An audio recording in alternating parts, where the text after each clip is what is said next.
Sugar Hill is growing slower than ever.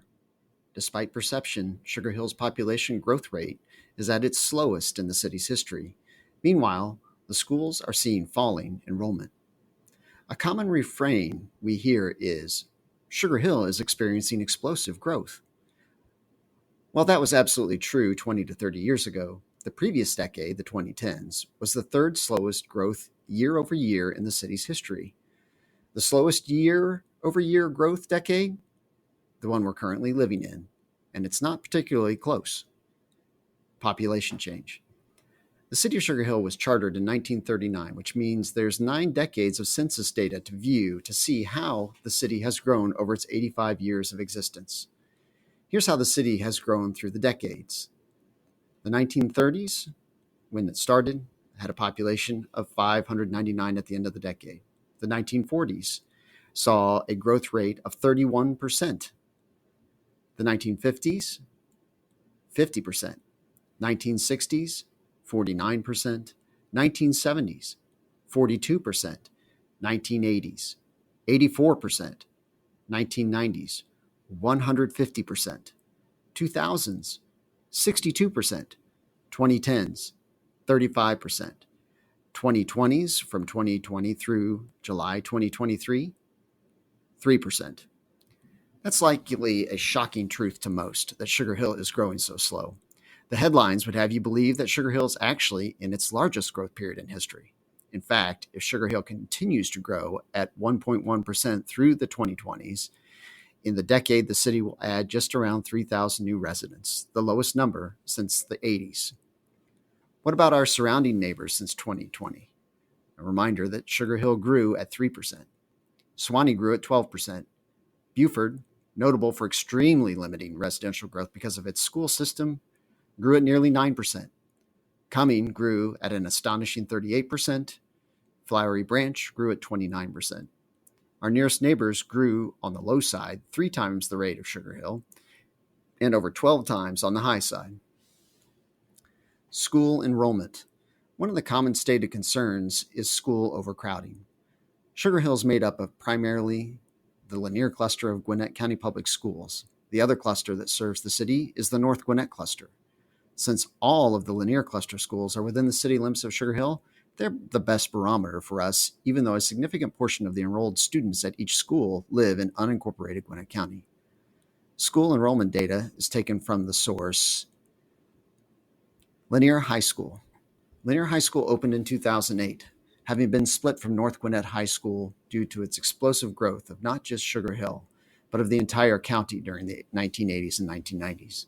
School enrollment peaked in 2021, but has remained largely steady since 2019. The school has an entire 4th floor that has been unfinished since its opening in 2008 in anticipation of growth. Sugar Hill Elementary. Sugar Hill Elementary, perhaps more than any other school, would be impacted by the growth in Sugar Hill since the primary location of growth in the city has been in its district over the last several years as it serves our downtown residents. Below is a map of the Sugar Hill Elementary service area. And here's its enrollment data going back to 1987. This shows a fairly consistent enrollment of around 1,100 students for about the last 15 years, with a fairly consistent downward trend since 2015. Sycamore Elementary. The other school that would be impacted by the growth in downtown on the north side of Highway 20 would be Sycamore Elementary. The enrollment data for Sycamore goes back to 2005. Sycamore reached a peak in 2009, which was the time that White Oak Elementary opened and many students were redistricted from Sycamore to White Oak. Since that time, Sycamore saw steady but slow growth to a new peak in 2019 and has been on a minor downward trend, mostly holding around 750 students. White Oak Elementary. White Oak Elementary opened for the 2008-2009 school year to relieve the pressure of the growth to Sycamore Elementary that occurred during the 1990s and 2000s. White Oak Elementary serves the far northwest corner of Gwinnett County. Enrollment peaked at White Oak in 2015 at around 850 students and has been on a steady decline since. Lanier Middle School. The opening of Lanier Middle School coincided with the opening of Lanier High School. All 3 elementary schools in the Lanier cluster feed into Lanier Middle School. Like the rest of the Lanier cluster, Lanier Middle School's enrollment has been steady to a slight downward trend in the last decade. The North Gwinnett cluster serves small portions of the city of Sugar Hill, mostly on its western and southern extremes. Riverside Elementary. Riverside Elementary is located in unincorporated Suwanee near Settles Bridge Park off Johnson Road. Much of its northern half of its district is in the city of Sugar Hill. Enrollment at Riverside Elementary peaked in 2009 and has been on a steady decline since. The other elementary schools in the North Gwinnett cluster are Roberts, which serves primarily the city of Suwanee, with just a sliver of the southern side of Sugar Hill. Level Creek, which primarily serves unincorporated Suwanee and the Moore Road area of Suwanee, and Suwanee Elementary, which serves the western half of Suwanee. North Gwinnett Middle School. North Gwinnett Middle School is the sole school from the North Gwinnett cluster that sits within the city limits of Sugar Hill, but primarily serves the Suwanee area. Peak enrollment for North Gwinnett Middle School occurred around 2017 as slightly declined to hold steady at around 2,300 students. North Gwinnett High School. North Gwinnett High School is located in the city of Suwanee and has the same service area as the North Gwinnett Middle School. North Gwinnett High School has a long history dating back more than a century when it was known as Suwanee School in the 1890s. Enrollment has been on a steady increase, almost reaching its pre-Lanier peak in 2019. After a huge run-up in student enrollment from 1995 through 2009, enrollment has held steady at around 3,000 students for nearly a decade. What does this mean for our schools? We meet regularly with our Lanier cluster principals. I can say without a doubt that these folks are amazing educators and love both their students and our community.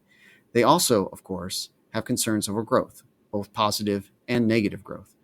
Positive growth comes with challenges of classroom space and hiring teachers, something that hasn't faced our schools in a decade. Negative growth comes with the challenges of loss of staff and resources for the students that remain.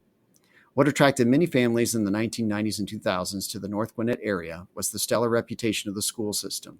While the school system maintains that reputation, as growth slows, the school system will have to adjust to a declining enrollment, likely for the foreseeable future.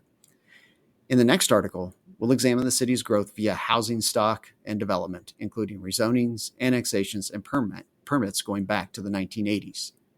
Part of being a strong community is having a diverse number of reasons for people to both locate and stay within the community. Schools attracted families to this area.